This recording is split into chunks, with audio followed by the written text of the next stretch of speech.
ছিঁড়ে ছিঁড়ে অনুব্রত ছিঁড়ে ছিঁড়ে ছিঁড়ে ছিঁড়ে অনুব্রত দর্শক এই গানটা মনে পড়ে গেল অনুব্রতর সেই জঘন্য কথাবার্তা, সেই অডিও ক্লিপ শুনে।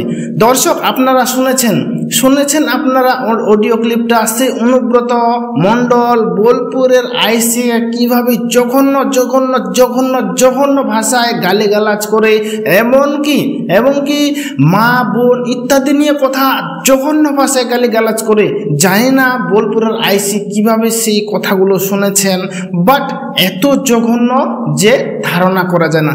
এই যে আমি বলছি জঘন্য জঘন্য, আপনাদের মনে আপনারা তবু কিন্তু সেরকম জঘন্য ভাবছেন না, মানে যতক্ষণ না পর্যন্ত অডিও ক্লিপটা শুনবেন ততক্ষণ পর্যন্ত জঘন্য বললেও সেই লেভেলের জঘন্য বুঝবেন না। সে অনুব্রত মণ্ডলের অডিও ক্লিপটা শুনুন, তারপরেই বুঝবেন যে জঘন্য মুখের ভাষা খারাপ, জঘন্য কথাবার্তা কাকে বলে।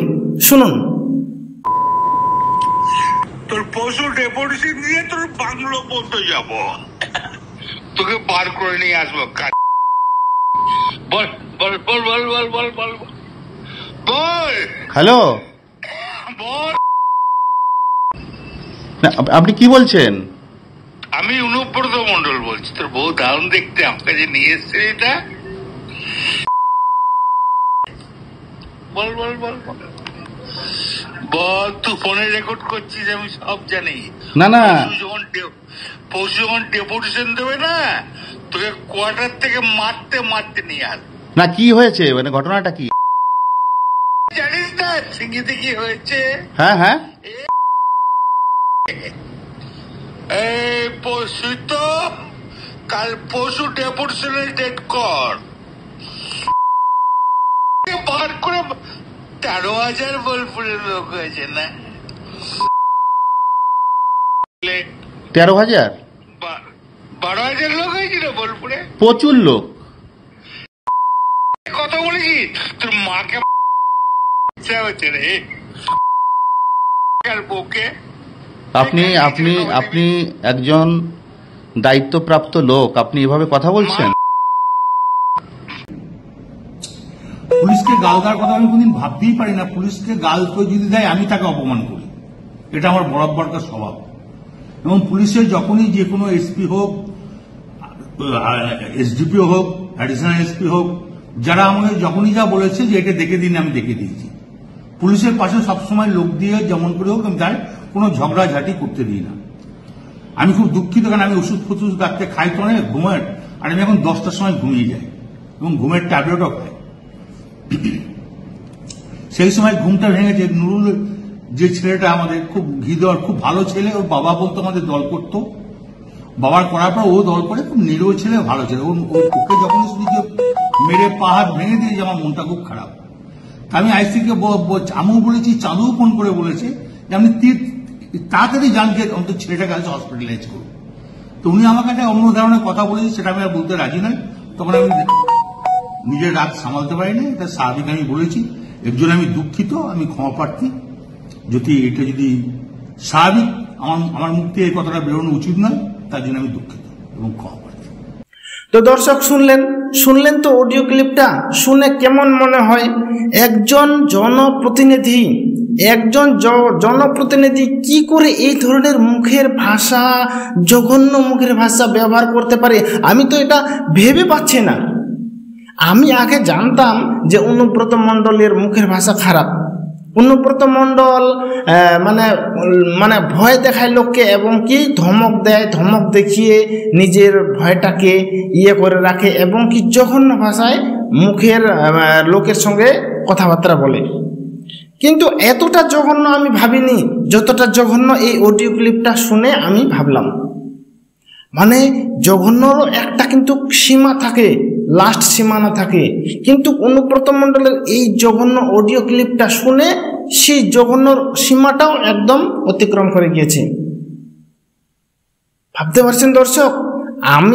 আমি কিন্তু এই অডিও ক্লিপটা অনেকক্ষণ আগে শুনেছিলাম, মানে মিডিয়াতে আসার আগেই এই অডিও ক্লিপটা শুনেছিলাম, কিন্তু আমি বিশ্বাস করিনি যে অনুব্রত মণ্ডল এত জঘন্য বলতে পারে না।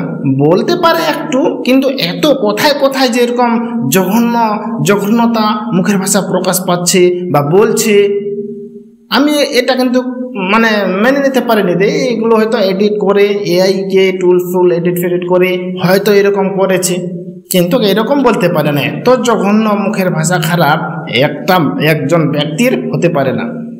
কিন্তু বিশ্বাস হলো তখনই আমার, যখন 3-4 ঘন্টা পর অনুব্রত মণ্ডল সেই সোশ্যাল মিডিয়াতে ক্ষমা চাচ্ছে।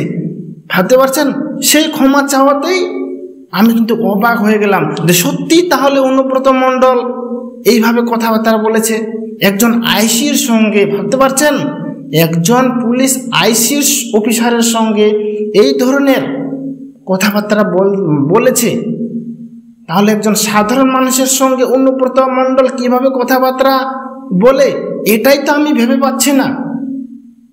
একজন সাধারণ মানুষ একজন পুলিশ অফিসারের সঙ্গে যদি এই ধরনের কথাবার্তা বলে, এই ধরনের ধমক দেয়, এই ধরনের হুমকি দেয়, এই ধরনের ভয় দেখায়, তাহলে একজন সাধারণ মানুষকে কিভাবে ভয় দেখায়, কিভাবে মানে জঘন্যতম মুখের ভাষা ব্যবহার করে, কিভাবে হুমকি দেয়, আরও তো 10 গুণ সাহসে সাধারণ মানুষকে হুমকি দেবে, জঘন্য ভাষায় গালিগালাজ করবে।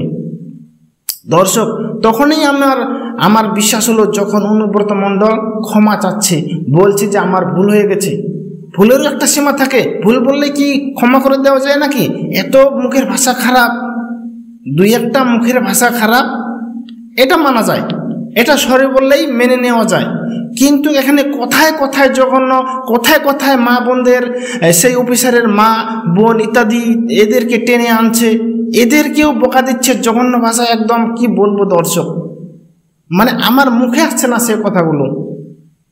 তো এই ধরনের জঘন্য কথাবার্তা সরি বললেও, ক্ষমা চাইলেও কিন্তু ক্ষমা করে দেওয়া যাবে না। কেউ করে দিতে পারবে নাকি? আমি পারবো না। এবং আমার যতটা বিশ্বাস যে আমাদের পশ্চিমবাংলার তথা আমাদের ভারতবর্ষের তথা আমাদের পৃথিবীর কোনো ব্যক্তি, কোনো মহিলা এই ধরনের যদি কথাবার্তা বলে ক্ষমা করতে পারবে না। দর্শক, অবাক লাগছে, একজন জনপ্রতিনিধি, টিএমসি লিডার, নেতা হয়ে এই ধরনের কথাবার্তা বলছে। আর বলছে দিদি অনুব্রত নাকি দিদির কাছের মানুষ, সেই বীরের সম্মান দিয়ে অনুব্রত মণ্ডলকে ফিরে আনতে হবে।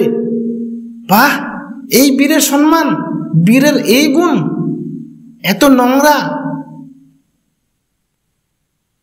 এত নোংরা, দিদির কাছের মানুষ এত নোংরা, এত নোংরা ভাষায় গালিগালাজ দিতে জানে? ছি ছি ছি ছি ছি ছি। এই অনুব্রতকে দিদি কাছের মানুষ বলে, আর এই অনুব্রতকে সেই মানে সেই জেল থেকে করার জন্য, ছুটার জন্য কত দামি দামি অ্যাডভোকেট। ছি দর্শক, ছি। এবং কি শেষে যে ক্ষমা চেয়েছে তাও আবার সেরকম না, সেখানে লাস্টে বলেছে আমার এই কথাগুলো বলা ঠিক হয়নি, একজন স্বাভাবিক মানুষ এই ধরনের কথা বলতে পারে না, যদি কারো মনে খারাপ লেগে থাকে তাহলে ক্ষমা করবেন। যদি কারো, আরে প্রত্যেকেরই খারাপ লাগবে, প্রত্যেকেরই খারাপ লাগবে, বলছি কি যদি কারো খারাপ লাগে। ভাবতে পারছেন, মানে একজন ক্ষমাতে চাইবে, সে ক্ষমা চাওয়ারও সেন্স নেই, কিভাবে ক্ষমা চাইতে হয় এটাও সেন্স নেই। দর্শক, বলবেন আপনারা, কমেন্টে অবশ্যই বলবেন, এই ধরনের নোংরা ব্যক্তি সমাজে থাকতে পারে? যখন তখন সাধারণ মানুষের বিপদ ঘনিয়ে আসতে পারে, যখন তখন সাধারণ মানুষের বিপদ হতে পারে। দর্শক, তো এই হচ্ছে অনুব্রত মণ্ডলের স্বভাব, চরিত্র, মুখের ভাষা। এখন আপনারা বলবেন অনুব্রতর চরিত্রটা কিরকম, কত পার্সেন্টেজ খারাপ? খারাপ হলেও কি ধরনের খারাপ? আল্ট্রা প্রো না আল্ট্রা প্রো ম্যাক্স লেভেলের খারাপ? দর্শক, আজকে এই ভিডিওতে এটাই ছিল আলোচ্য বিষয়। আশা করি ভিডিওটা ভালো লেগেছে। যদি ভালো লাগে তাহলে আমার এই ছোট্ট ইউটিউব চ্যানেলটাকে সাবস্ক্রাইব করে দেবেন, সাথে পাশে থাকবেন। ভালো থাকবেন, সুস্থ থাকবেন, ধন্যবাদ।